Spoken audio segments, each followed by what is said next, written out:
All right. Hello and welcome to the AWS Startup Day in San Francisco. And today's talk is on manual versus the automation.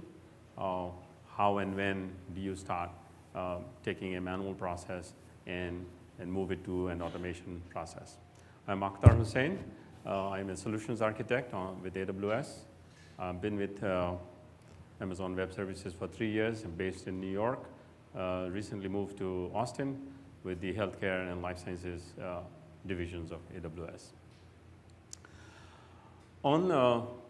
So everybody wants to automate everything on the very first day. It's not a bad thing, but where do you start, and when do you start, and what is it that everything that you want to automate?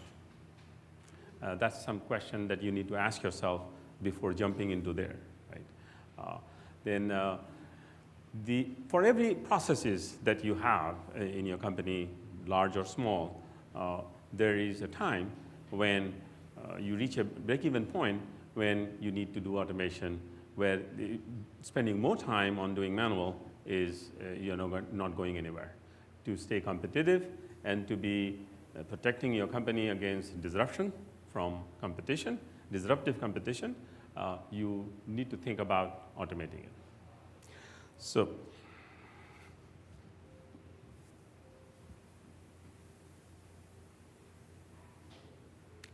okay, I need to learn the hookup on that. So we divide the sessions into 3 parts, where we discuss about when and what and how to start. And then we'll talk about the tools that you can use for this automation process, and then how we can monitor these tools, how we can collect metrics from these tools, and how we can do maintaining of these tools. Before we even go into this process, we need to understand this is people, process, and the system, right? So a CEO of a large company, engineering company, says, how do you make a successful operation of your company? And then you hire the right people. If you are thinking about automation, and so then you need to hire people, the right people, take the time to hire the right people so that you can accelerate that process in your automation process. And if you have an engineering company or a company that is producing either software, or you need to hire maybe roughly about 50% of the engineers and others who will do the other pieces of job. So take the time to build the right team. If you don't have the right team, the right people, you will be tending towards more manual processes. Very interesting diagram in this question. This is from the Ohio State campus. If you are going to build pathways, don't build the pathways right after you have built the buildings. If you build the walkways, let the people start walking, and you will note that people will walk from point A to B, the shortest path. It tells you that's where you will need to build your walkways, all right? Exactly the same applies in case of your IT or engineering or software development and all of that. So exactly the same. So what is it that people are asking for? What is it more frequently asked for? That is what you put your effort in. You don't start boiling the whole ocean, automating everything, where maybe use 1%, 10%, or all of that time. So think in that terms of what is it, and how do we collect that? In this particular case, we collected the information from people making the path, right, by walking through this. So let's look at so automation is an evolution. You start small, and then you build, you make it better, and you make it maybe automation like the Netflix, the software monkey that you have heard of.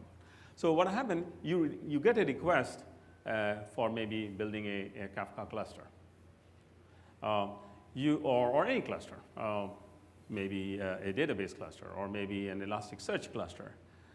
Once you get that request, you will you don't know if this is more requests of similar kinds are going to come. So you probably be doing manually building a cluster as a phase one part of it.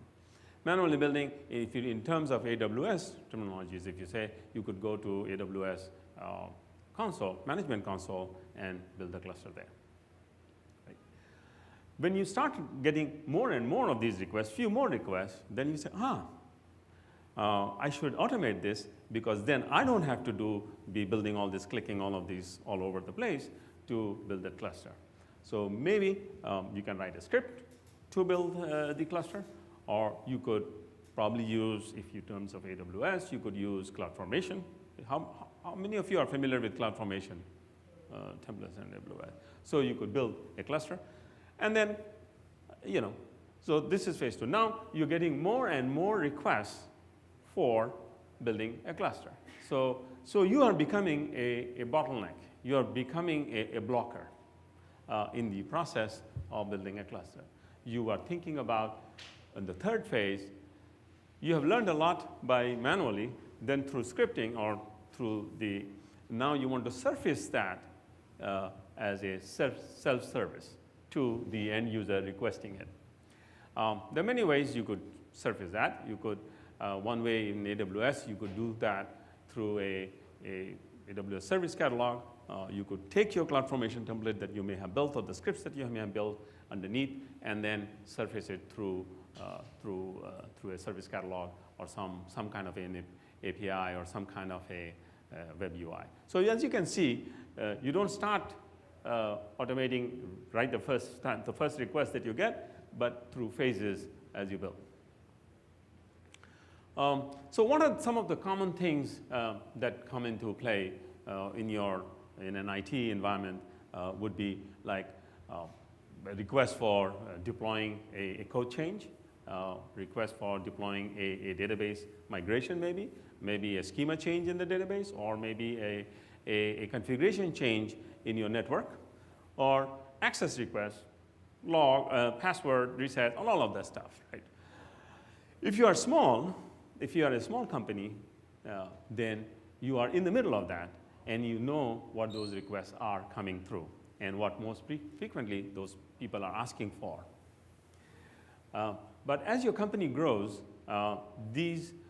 you may have a difficult time because you are no more in that middle of that company. You may have multiple divisions or units developing different processes, and you can collect that through some kind of a ticketing system.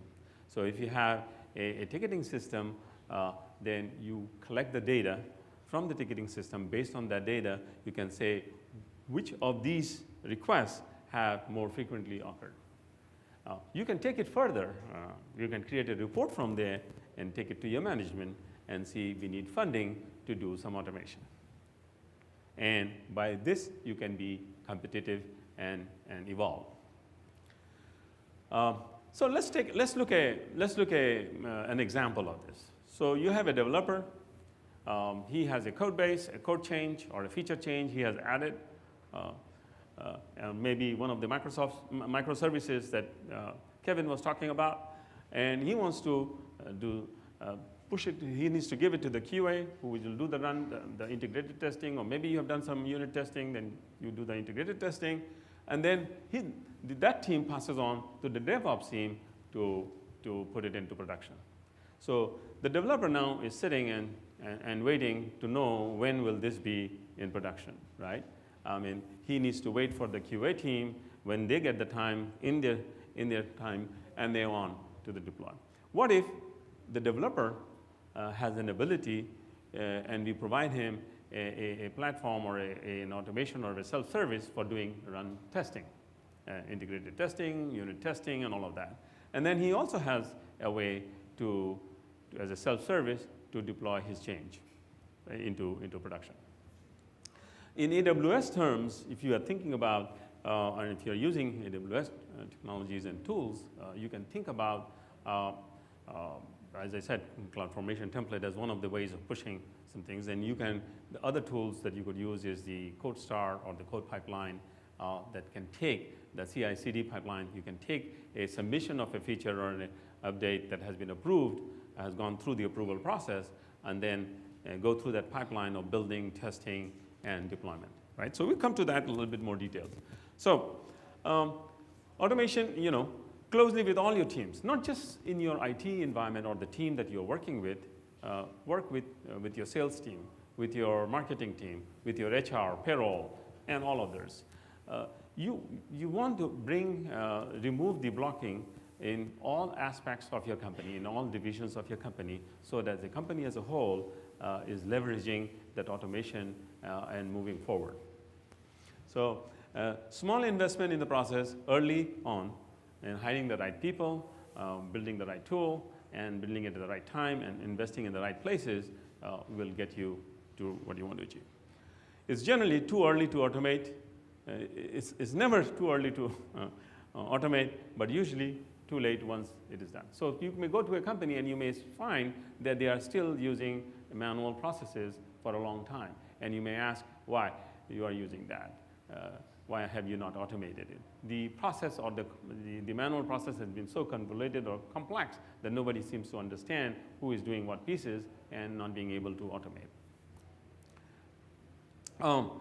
Key takeaways on where to begin, So automation evolves over time. You must understand you don't start to automate everything, and you iterate, even your automation process, you iterate, right? So you take the request, you may be doing it manually on the side, but then you build a script or something that you are pushing to do the automation for.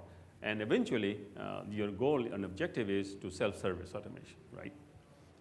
Identify the most common requests. And you don't take all the requests into it. If you're getting one request in 6 months for something, then don't automate that, right? I mean, push your time, put your effort in places where you have more frequency. And as I said, if it's small, be an unblocker. Be an unblocker. Look for blocks that are the teams, between the teams or teams that are becoming a blocker. Find out, talk to them, and find out how you can automate critical pieces of that workflow, and you can automate that. Spend time across other teams, not just your IT team that you're working with. Yeah. So let's look at self-service. So this is the same developer going back to the same process, giving it to DevOps team to push the code or feature into production, and then the DevOps team then manually deploys it into production. So that may roughly come to 35 minutes. I say so. 15 minutes is for the time that he gets the request, documents it and all of that, and then does the work itself, taking 20 minutes. Now, what if the DevOps guy, as in the previous example, decides to automate that part because he's getting too many of these requests? So at least he can reduce that further to almost shave half of the time by automating that process, but we can do further, right? So what if he provides this automation that the dev team was waiting for as a self-service? So the dev team then can just use the self-service for deployment and be able to deploy that. Well, it comes with a little bit of caveat, right? Automation is great and everything is good, but whoever is using this automation tool needs to see the metrics, needs to see the result of what is happening. I pushed the button to do the automation. Did it break everything? Right? You may have heard of the term blue-green deployments. You may have heard. So these are tools, some of the tools that you can use. But the very important thing is the response back, the metrics on whether there was a success or a failure, and an ability to stop. So, and this should be part and built as part of this automation process. So some of the tools that you can start, as I said, is evolving, right? You can start with the command line, and everybody, I think, who has had some work with IT have done some kind of scripting that you have done through a command line, right? Yeah, think about this, giving your command line whatever you script that you built over many years, and some scripts here, some scripts there, some scripts there, and then you want to give this with a one-pager document to the end user to use. I don't know. I'll be very careful, right?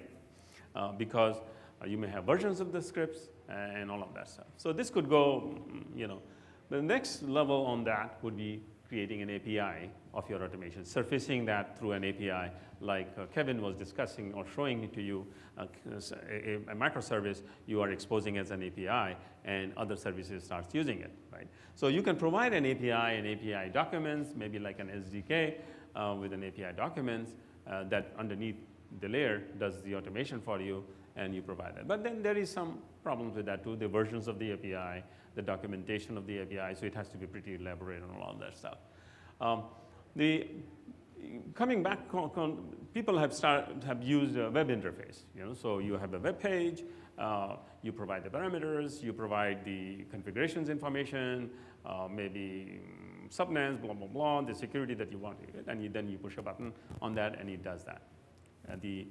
Maybe calls the API underneath, or maybe your command line underneath, maybe CloudFormation underneath, or do something and build that process. But you now have another project in your hand maintaining that web interface, right? So deploying that web interface, keeping it up to date, getting the right information from there and all of that. More and more recently, the chat interface. Have you used the chat interface? So this is more like a text-based, so I don't need a web server, how many users will be using, I don't have to worry about it and all of that. With the chat interface, it's a textually, you are interacting with the system and providing that information. And once that information is provided, behind the scene, the chat interface itself can be using an API or do that. So now you have a layer, an intermediary layer where you can inject policy, then you can best practices, and within your enterprise, you can probably use injections of security and all of that stuff. So making sure that, so it's an evolution process, right? So as I said to you. And as the learning grows, you make it better and better and better, right? So let's talk a little bit more on the chat interface, because that is the one that is becoming more popular and making more relevant to this automation process. Creating a self-service tool, like some people create web interfaces, and I'm not going to talk about, we just mentioned that the web interface, what itself brings a project by itself, and you're trying to maintain that, right? Let's look at the chat interface. So it provides you the visibility. So to the team, to the end user, it's providing the visibility as it is moving through the process, as I said to you, the feedback to your process. And other team members or other members of the group can also join that chat room and be able to see what's going on in their environment across, who is deploying, what is being deployed, when they're being deployed, what was success, what was failure, and all of that stuff. And as I said, another advantage would be you can inject your policy, your company-wide policy, compliance, and other rules. Here's an example. So provides you with visibility, right? So here is McKinsey trying to deploy something into production, right? Look at that. So the commit that was made to a GitHub or somewhere, and that is going from staging to production, and it is giving who the end user is. So it provides also visibility. If you are in the same chat room, you will be able to see what's going on. And it is notifying you, returning you the response, as I was talking to you, that 10% has been in production. So if you have 100 servers to which you are going to deploy, you don't deploy everything to all the 100, right? And discover that something has broken, right? Before your customer finds out, you need to find out what is broken, right? So it probably 10% or 1 or 2 servers you deploy through the automation tools itself will deploy only to 2 servers and return you the metrics behind. So it's saying after you deploy the 10%, the error levels became from 0.021 to 0.02. And you have identified that if that is the error rate, 0.001, then you continue to production. So, and then the 100% is going into production, and as the error is falling. So you can, as it is doing the work, you are getting a feedback, what's going on. Let's look at another example. So this provides you the visibility. This provides you the auditing, right? So who is deploying, what time it was deployed, what did it break, and also if there is a failure, you need to put a break there. If there is a failure, maybe the load balancer detected failure in the health of that when you did a deployment of a new feature, multiple of your servers did not come back. So you could get those metrics and pull that. So in this case, you're doing a migration, a database migration. So a schema, maybe a schema change or something and update, maybe it has been approved and all of that, and it's submitted to be deployed. When an attempt was made to deploy, there was an error received. So if you just say error processing, then it's not much of a feedback that the end user is getting. So it says that it failed because there was a read log, right? And that caused the production web service or the production website to fail, and the whole overall process failed. So you get an immediate feedback or metrics on the automation that you are moving forward. A great example in AWS toolset is, I don't know if you have used AWS Lex. Have you used the chat? So it's very easy for you to build a chat-based interface using the AWS Lex. So you could explore that capability, but then you should not stop. So look at the enforcement of the policy. This is an example of an enforcement of a policy. At 4:51 a.m., user Mackenzie is trying to deploy something in production. And you may have put it in that layer of your automation on your policy that at that hour, this set of group of users cannot deploy. And so it is reporting, sorry, Mackenzie, only authorized users can run, production deploys after hours.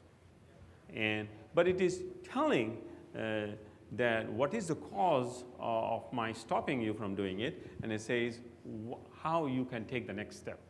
You could escalate to the team who is authorized to move this into production. What are some of, so you don't have to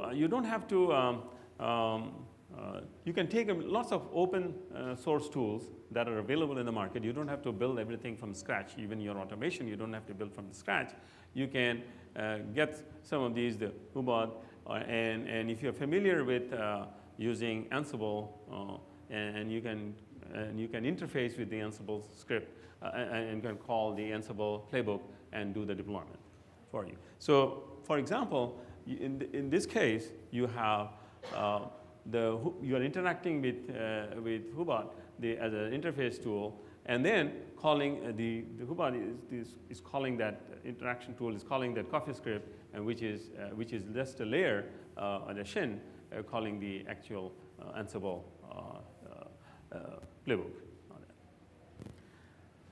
So whatever tool you are familiar with, you could use as part of your automation, or pieces that you may have already developed, you can interact with that through a chat interface. That's what I was trying to say. Here is an example of an Ansible playbook that is launching an EC2 instance in AWS. So providing the key pair, the instance type, the region, what kind of tenacity you want, and all of that stuff, VPC, subnet, whether it is EBS optimized or not. Have you worked with any of these automation on EC2 for launching EC2 instances? Any one of you? Yeah. So these scripts, some of these scripts are already there. These playbooks are already there. You can just have to bring them together and leverage. Okay. So building a chat interface does not necessarily mean that you will be automating everything. So when you have the chat interface, you can use that as a collection or the collector of what the requirements are from the end users or from different teams. And you may actually be building those manually or even automating those manually behind the scene with some scripts or some of the tools that you may be using. So this gives you a very quick way to collect what is needed by the end user, which we talked about in the beginning, that what do you want to automate, you can get that, and then take those, then interact with your backend system and automate with those scripts. So,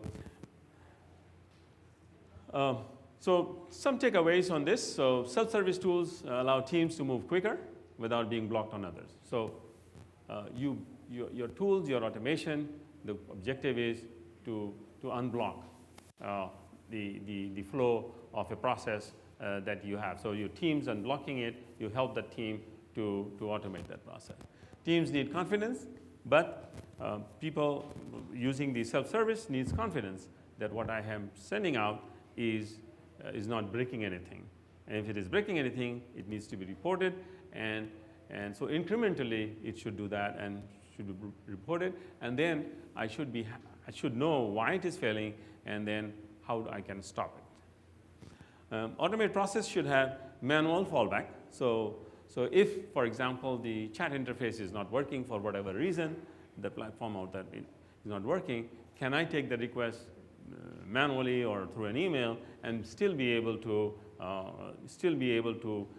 use my automation as a fallback and to do the deployments that the end user wants, right? Spending time across other teams, not just your IT team, but it's important that you look across your company and see where the bottlenecks are or the blockers are, be an unblocker for them. So another example is data scientists. So a data scientist wants data or queries or reports from for certain amounts of data that you have. So in that case, what you will do is the sales team requests the data scientist, and the data scientist then looks at the query or the report that they're asking for, get the report, and then report back. What if the sales guy has access to the tools or the BI tools or the automation tools to get the data, do the query, and pull the report out, right? So that's what you want to do instead of the data team or the data scientist being a blocker in this case. So here's the automation tool that you can provide. The Metabase you may have heard of, and the Looker is the presentation layer in AWS. If you're thinking about doing this, there is a whole set of tools that you could use. For example, you can use Athena against data or files that you may have stored in S3 or our object store. Are you familiar with our Amazon AWS S3? Or yeah. So you could directly go against that and create your Metabase data for that, the schema data for that, and be able to do the queries against it. If you go further up the ladder on the AWS toolset, you can use AWS QuickSight, and for the query engine, getting data from multiple databases or multiple data stores, you could be using Spice. So I'm just throwing the names so that when you do consider automation, when you do consider looking into these tool sets, so you at least remember at least piece of some of these names, then you may be able to look more, dig deeper into that. So one challenge would be for giving it to the end user is, so you have a SQL client and you have multiple data stores, and then you need to give permission to that end user to get to the data, right? To be able to pull the data out. Now, if you have one or two users, you probably can create the user data, the user authentication on that, and you will be able to on the user basis, right? What if the number of users increases, and then the problem would be, so the way to address that would be you create roles in the database as a role. And in the role, you provide, say, for example, the sales role, the HR role, the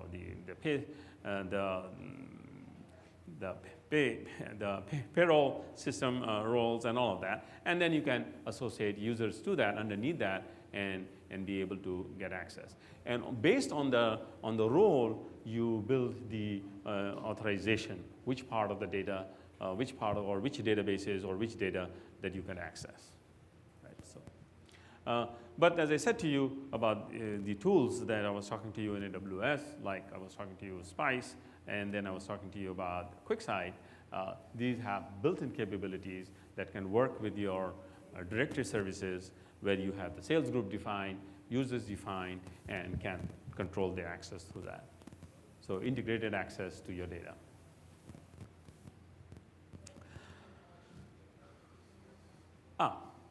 So automation is great, but see where automation can have consequences also. And what have you done to protect yourself? Here is this, very recently, it was in the news a couple of months back, or maybe a month back. You have an Air Canada flight coming in onto a taxiway where 3 aircrafts are waiting to get onto the runway to do. So it could have been a very catastrophic thing here. Right, this is in San Francisco. And so the FAA, the Federal Aviation Agency, requires pilots to do a manual flying. So it's not like just, most of these aircrafts are capable of completely doing an automated flight. But FAA requires that a certain number of hours, total number of hours, that a pilot goes through a manual process. So he understands what this automation is, what this automation failure can happen, what cause, so that he can take over the automation and do the manual implementation if this is required. Questions? Okay. So don't build tools on other tools. So you have a tool set that you're using for automation, then you have a dependency of on another tool, and that has a dependency on another tool. So you are making it a very complex thing and a complex issue, and causes of failure could be the complexity itself. Production automation systems should be simple to understand, should be simple to run, and you should have a simple way to troubleshoot. So feedback of errors, feedback why it failed, what was the cause, and what is the next step. Here is a pretty old Unix tools philosophy. I think this refers directly to the talk before on Kevin. How can you, so when you build a program or when you build an automation, even when you build your automation, you can build your automation in smaller modules as a microservice or as a separate unit entities. And then you can string them together to build a higher level of automations or build a higher level of service for that. So I don't want to read this for you, but pretty much the philosophy is you build a small units, and then you can use this, expect the output of every program to become the input of another unit. Don't clutter output information. Design and build software and operating systems to be tried early, ideally with these. Don't hesitate to throw away. So don't get attached also to what you build. So you build an automation, but someone else, maybe a few months later, have a better tool or have a better automation for the same solution that you're trying to achieve. Don't get tied to that, don't get emotional to that. Move on to the next one. You automate or break, be an unblocker for other teams and other processes that you may have in the team. Good? So keep the output of the end user simple and readable. So keep interfaces simple, but the interaction parts, you keep it simple. But But two other things that you need to do: make sure that you have auditing trail.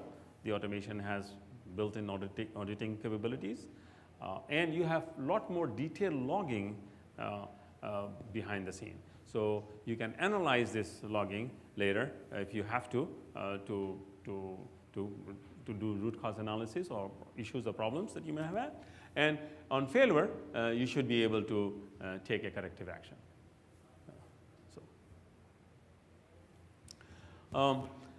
But while you are looking for tools and processes, look at it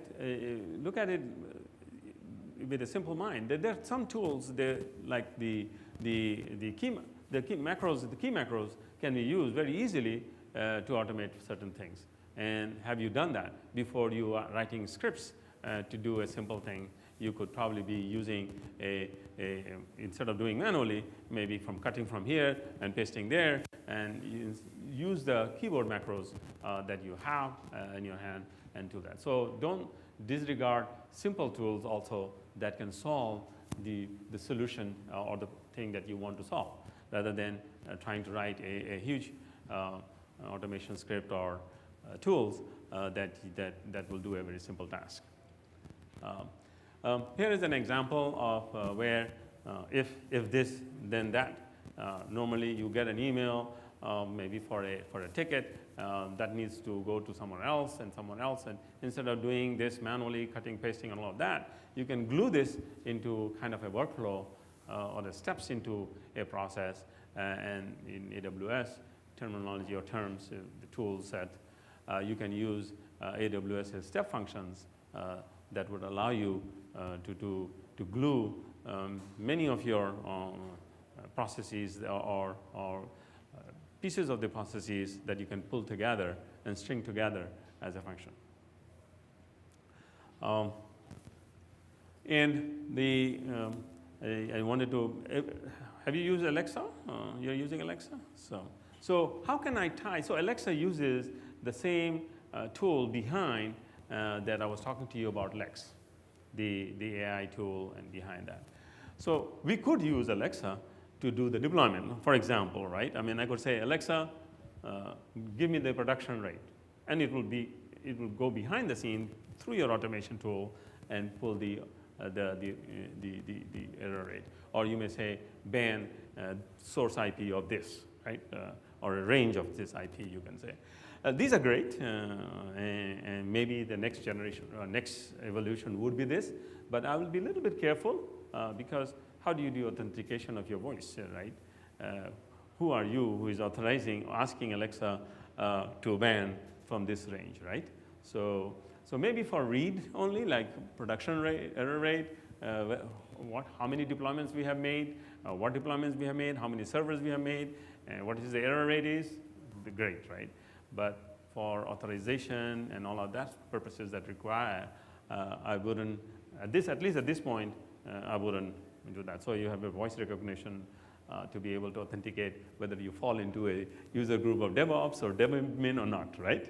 So you can ask Alexa for the weather is great, but you know. Question is, one of the frequent question is, I don't have the time to automate. So as I said to you, every process in the beginning, as I said, that has a break-even point where the value return for just doing it manually would be very well compensated if you automate that, right? So dedicate time. First of all, collect the information, what you want to automate. You can have a log of automation things that you want to do. And then I said to you, the way you collect that information, you can use the chat interface to collect that information. You could use the ticketing system to collect that information, create a report, put it to your management, create a work log that you want to automate these, and get time slots, time investments, or investment from your company for that automation process. Overall, this is for the company to be staying competitive, to have a feature set deployed timely and be competitive and protect yourself from disruption from other competitors, right? Try automate ahead of problems before the task. Think of 2 to 4 hours of time. These are just some suggestions. There's no hard fast rules. But as I said to you, justify that automation creation, right? So collect your data. All right. When building an automation, build it around a self-service model. So your goal is, when you're doing the automation, it is that you want to reach that. You may not reach that in the first step, but you evolve to that step, right? Don't reinvent the wheel. Use the tools, that are available in open source, the tools that people have invested time in build. There are a lot of them around. Keep your tools simple. Try not to have dependencies on other tools. Build easy to understand interfaces. So if you're using chat interface or web UI interface, make it simple, make it easy. And if you use one of those chatbots, you can, or Lex, for example, that has AI built into it, so you can understand the conversations better. We can go into the details and some other questions when you are ready on that part. Automation helps to build controls and policy. As I said, you can inject your company's policy, your compliance requirement. If you are using it for healthcare and life sciences, there could be some compliances that needs to be addressed, and so the automation will handle that, that you are compliant to that automation, in that automation. Don't underestimate simple automation tools, okay? So if your keyboard is going to function, keyboard macros will do the job. Don't start writing 1,000-line code to do that, all right? So be an unblocker, yeah. Don't be, so look around where you can unblock and be contributing to that company as a whole, as a success, not just in your IT environment, but to other departments and groups. Own the problem, not the solution. So don't get attached to the solution, right? So if someone else comes along and makes a better code or a better automation tool, use that, all right? So you want to be successful. And thank you.